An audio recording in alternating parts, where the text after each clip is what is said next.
And good day once again. Glad you're with us on WMMBAM.com, keyword video, as we talk with our political candidates in this primary season. Today we talked with District 3 County Commission candidate Jason Mahaney, Trudy Infantini, the incumbent in that race, Helen Volz, a former commissioner in that race as well. Jason comes to us as a sitting city councilman. Jason, those would seem to be daunting odds going against a current county commissioner, a former county commissioner, trying to pull this nomination down. Tell me what you think about that aspect of this race. You know, being a three-way and not being with the name recognition, it is tougher for me to do this. The one thing that's on my side is that we have a commissioner that has stated from the past that they've made mistakes and they're looking to change them this time. This is not a position where we need to be training people. The current county commissioner states that they're going to do the exact same as they have before. I do feel that they both told me the truth during that interview that we've had with them. Mm-hmm. So, you know, that's what I have in my favor. If people really get out there and look, they'll see where we're at.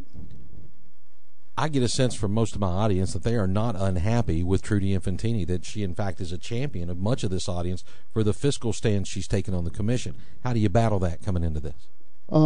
With most of your audience, it is tough. I'm also one of your audience, so. And I'm glad you are. Thank you so much. I appreciate that. I do listen to you every day, so I do Never mind that I pick on your employer every now and then. Shh, don't tell anybody. But you know, I do know the audience's stance on that, and I do know that I know your stance on this. Mm-hmm. So it is tough to come into this environment and see, but you know, you do have a limited audience and that's spread out a big area, you know, and I listen to a lot of people that are in my district. Okay, and so given that those are the parameters that we've established, what made you say to yourself, hey, Jason, good idea to run for this? You know it's a tough battle going in, and I appreciate you jumping in and doing it. It's a tough sacrifice for anybody to do. It is tough, you know, when you jump into something like this. But I have a family, and the neighbors and everybody else, they come to me and says, we think you have the best odds of doing this. You know, they said, well, we do need changes to happen. So okay. As you look at that then, how would you prioritize what you want to see happen in the county? What are your goals, if you're elected to this job? Well, goals number 1 would be jobs creation. Number 2, lower taxes. And number 3 is maintain the quality of life that we have during all 3 issues. Define quality of life, because those are buzzwords that generally get this audience going a little sideways. That is true, you know, the quality of life. But you have to when I talk to quality of life, when I'm driving my car down the road, if the roads are beat to death, I'm not having a good quality of life. You know, we need to be able to. If you're replacing the shocks too often on the car, that could be a problem. Right. Yeah. We got to maintain our infrastructure too, which is the quality of life. Is that the primary thing you're thinking when it comes to quality of life issues? I mean, we had a commissioner at one time that thought quality of life was flowers planted along causeways. Is that the kind of thing you're thinking about, or something else? Well, no, you can't do that. With the number 2 is lower taxes. You can't plant flowers. Okay. You know, it's not there. I can't afford it. So what applies to quality of life in your mind then? Let's give this audience a good definition of quality of life. You have to maintain the health, safety, and your infrastructure. You know, that's roads, it's bridges, it's everything, utilities. You have to maintain the infrastructure. All right, very good. As you take a look at the current operation of the county, where do you see it successful? Where do you see that you'd like to change? Overall, the county is doing a pretty good job right now. Where I'd like to see a change is the commissioner. I'd like to see me sitting on that board up there and able to save some taxpayers' money. Okay, I'm talking specifically, though, operations in the county. If most people who jump into a race to run see a problem, want to correct the problem, and make things better by their service. And I get that you'd rather be sitting there than Trudy. What things are you going to be able to accomplish better than Trudy's been able to accomplish them? Maybe that's the best way to phrase the question. You know, if you're going to answer every question with a no, you know, that seat's not needed. If you don't have the ability to convince 2 other commissioners to vote your way, then you know you're not effective. You got to be an effective commissioner to be up there. Do you have specific examples of where that's occurred that you think you could have been able to do it differently? If you look at the new sheriff's annex that's being built in North Brevard. Now I know the sheriff come to him. The sheriff's a highly respected guy. I respect him, Jack Parker. As do I. I disagree with him on the building issue, but yeah, great guy. As do I. We have the 2 other Republicans running for sheriff. One of them's going to be our next sheriff. Both of them have stated that they wouldn't have done that. Correct. You know, so we've now gone as a board and tied the hands of our upcoming sheriff. Mm-hmm. So you would have been a no vote on that building? Yes, but I mean, I think if you would have stated it that way, they might have said, well, let's wait till we have the new sheriff come in. Let's talk to the new sheriff and see where their priorities think it should be.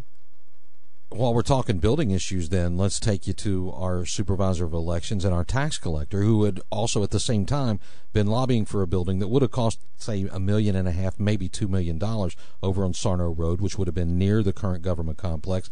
County Commission decides no, when the indications were there was going to be a 3-2 vote to go ahead and go into that old Food Line building on Sarno Road. Then, all of a sudden, they're buying a property out on John Rhodes that has a distinct flooding problem that, we have a severe rainstorm on election day, elections will not be able to deploy out of that building. Therefore, our Supervisor of Elections says, I'm not going into that building until I can be assured my people get in and out, that my voting supplies get in and out, and that they are properly and adequately protected. Seems like a strange and bad decision on the part of the Commission to me. Tell me what you think about that particular issue. With the Supervisors of Elections, she is an elected body to serve us, so we need to make sure that, she has a right to state what she needs, and that's what we should be following. All right. When it comes to those budgetary issues with the County Commission, each of these constitutional officers have an opportunity to go in for whatever portion of funding for their office comes from the County Commission. How much leeway do you give those folks when they ask for their budget, when they lay out in their budget what they need, what they want? Is it something that the Commission needs to micromanage or dig into as far as expenditures go? Or we talked about, cutting costs in the county.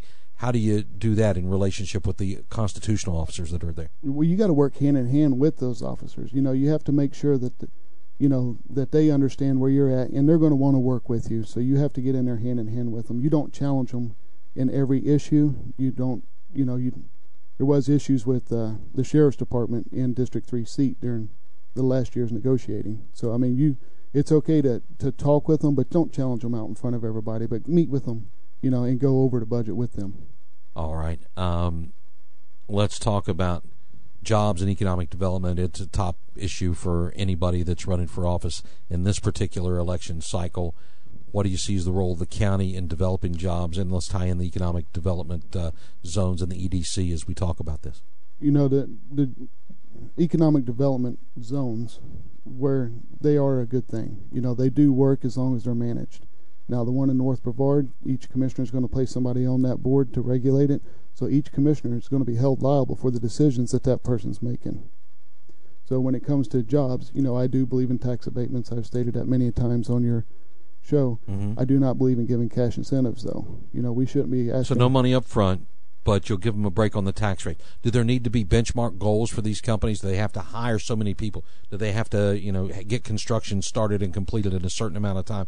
What type of stipulations need to be put on the tax abatements? Absolutely. You got to have, if you're hiring 1,000 people, you'll get a bigger tax abatement. Mm-hmm. But you do need to make sure that you maintain what they've stated they're going to do and follow up with it and make sure that they've hired those people. It's not just that you're going to give them a tax break and then not follow up with it. If they don't fulfill their end of the deal, they need to pay for it. All right, very good. Let's talk about EELS for just a minute. Give me your thoughts on the EELS projects and proper expenditure of those dollars. We do not need to be out purchasing any more EELS projects. We need to take our money that we have now and pay for maintaining the EELS plan. All right, as we wrap it up, let's give you one more opportunity to tell this audience what they need to know about Jason Mahaney as they consider their vote in this election. My name is Jason Mahaney. I don't carry the same name recognition as the other commissioners. That's because they do have a past. Now, when you look at me, I'm not new to government, but I'll be there to represent you. I appreciate your vote on August 14th. How do people find out about you? You can look at my website. It's www.votemahaney.com. And that's spelled Mahaney. Jason Mahaney, thank you for taking the time both on the radio and here at the video section at WMMBAM.com. Good luck as you move through to August the 14th. Thank you. All right, that'll do it for now. We're back with more videos. Keep checking back right here, WMMBAM.com, keyword video. We're doing these every day, but Wednesday up through the 10th of August. So stick with us. We'll see you next time.